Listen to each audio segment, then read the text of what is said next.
Hello friends, welcome back to Pratheesh cook book. இன்னைக்கு நம்ம பிரியாணி தான் பார்க்க போகிறோம். இந்த பிரியாணி வீடியோ நீங்கள் பார்க்குறதுக்கு முன்னாடி நம்ம சேனலுக்கு சப்ஸ்கிரைப் பண்ணாதவங்க பண்ணிவிட்டு பக்கத்தில் இருக்க பெல் ஐக்கானையும் ப்ரெஸ் பண்ணிவிடுங்க. வாங்க சிக்கன் பிரியாணி எப்படி செய்யலான்னு பார்க்கலாம். 1 கிலோ நம்ம பிரியாணி இப்போ செய்ய போகிறோம். அதுக்கு 400 ml அளவுக்கு கடலெண்ணெய் இல்லைனா ரீஃபைண்ட் ஆயில் ஆட் பண்ணிக்கலாம்.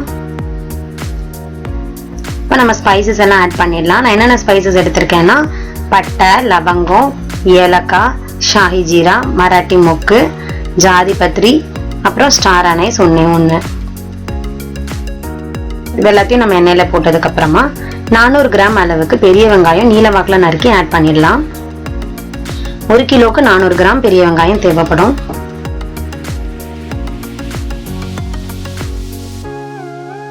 நம்ம நல்லா கோல்டன் ப்ரௌன் அளவுக்கு வதக்கணும். அதுக்கப்புறமா 100 கிராம் இஞ்சி, 50 கிராம் பூண்டு, இது ரெண்டையும் நல்லா அரைச்சிட்டு அந்த இஞ்சி பூண்டு பேஸ்ட் இதில் ஆட் பண்ணிக்கலாம். அப்படியே 2 கை ஃபுல்லா புதினாவும் கொத்தமல்லியும் இதில் போட்டு நல்லா ஃப்ரை பண்ணிடலாம். அதுவும் ஃப்ரை ஆனதுக்கு அப்புறமா 2 டேபிள் ஸ்பூன் அளவுக்கு சிவப்பு மிளகாய் தூள் ஆட் பண்ணி இதில் வதக்கிடலாம். மிளகாத்தூள் கரிஞ்சிடாம பார்த்துக்கோங்க.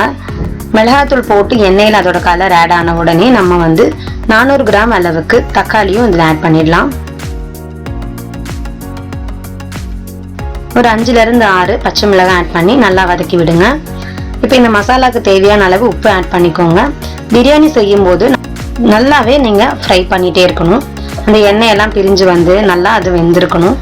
இப்போ இந்த ஸ்டேஜில் நம்ம சிக்கன் கழுவி எடுத்து வச்சிருக்க 1 கிலோ அளவு இருக்க சிக்கன் இதில் ஆட் பண்ணிக்கலாம். சிக்கனையும் இதில் நல்லா ஃப்ரை பண்ணி விடுங்க. இதை நம்ம ஒரு 3 மினிட்ஸ் 4 மினிட்ஸ் அளவுக்கு நம்ம அந்த மசாலாவில் நல்லா பிளெண்ட் ஆகுற மாதிரி வதக்கிக்கலாம். 1 கிலோ அளவுக்கு பாஸ்மதி அரிசி எடுத்து வச்சிருக்கேன். 1 கிலோ பாஸ்மதி அரிசியை ஊற வச்சிருக்கேன். அதுக்கு 1.5 லிட்டர் அளவுக்கு தண்ணி ஆட் பண்ணிக்கோங்க. 1 கிலோ பாஸ்மதி அரிசி 1 கிலோ சிக்கன் போட்டதுக்கு 1.5 லிட்டர் தண்ணி கரெக்டாக ஆட் பண்ணால் போதும். இப்போ தண்ணி கொதிச்சு வந்த உடனே நம்ம கழுவி எடுத்து வச்சிருக்க பாஸ்மதி அரிசி இதில் ஆட் பண்ணிடலாம். தண்ணி ரொம்ப முக்கியம். கரெக்டாக தண்ணி வச்சாதான் பாஸ்மதி அரிசி குலையாமல் வரும். நிறையா பேர் குழஞ்சிடுது இல்லைன்னா ரொம்ப வேகாமல் இருக்குன்னு சொல்லுவாங்க. 1 கிலோ போட்டிங்கன்னா 1.5 லிட்டர் தண்ணி ஆட் பண்ணிங்கன்னா உங்களுக்கு பிரியாணி நல்லாவே பலப்பலன்னு வரும். இப்போ நம்ம அரிசி ஆட் பண்ணதுக்கு அப்புறமா நல்லா மிக்ஸ் பண்ணி கொடுங்க.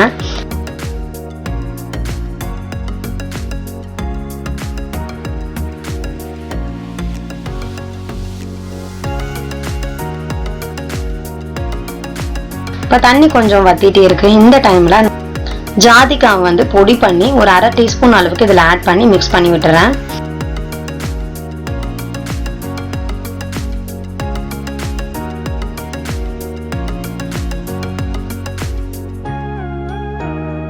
மிக்ஸ் பண்ணியாச்சு. இப்போ நம்ம தண்ணியோட அளவு பார்த்தீங்கல்ல, இப்போ இவ்வளோதான் இருக்கணும் தண்ணி. ரொம்ப தண்ணியும் இல்லை, தண்ணியே இல்லாமல் இருக்கக்கூடாது. இந்த டைமில் தம் போட்டுடலாம். இப்போ நான் லோ ஃப்ளேமில் என்னோட அடுப்பை வச்சுட்டு மூடி வச்சு மேலே ஏதோ ஒரு வெயிட் வச்சு ஒரு 15 மினிட்ஸுக்கு லோ ஃப்ளேம்லேயே நான் குக் பண்ண போகிறேன். 15 மினிட்ஸ் கழித்து நான் ஸ்டவ் ஆஃப் பண்ணிட்டேன். 15 மினிட்ஸுக்கு அப்புறமா ஒரு 20 மினிட்ஸ் வரைக்கும் நான் மூடி திறக்காமல் அப்படியே நான் என்னுடைய ஸ்டவ் மேலேயே நான் வச்சுருந்தேன் பாத்திரத்தை. ஆனால் அடுப்பு ஆஃபில் தான் இருக்கும். இப்போ 20 மினிட்ஸ் கழித்து இப்போ நம்ம ஓப்பன் பண்ணி பார்க்கலாம். அவ்வளோதாங்க, ரொம்ப சிம்பிளான பிரியாணி ரெசிபி. மசாலா வதக்கிட்டு கரெக்டான அளவு தண்ணி வச்சிங்கன்னா கடையில் கிடைக்கிற மாதிரி ஒரு பிரியாணி நீங்கள் உங்கள் வீட்லேயே ரெடி பண்ணலாம்.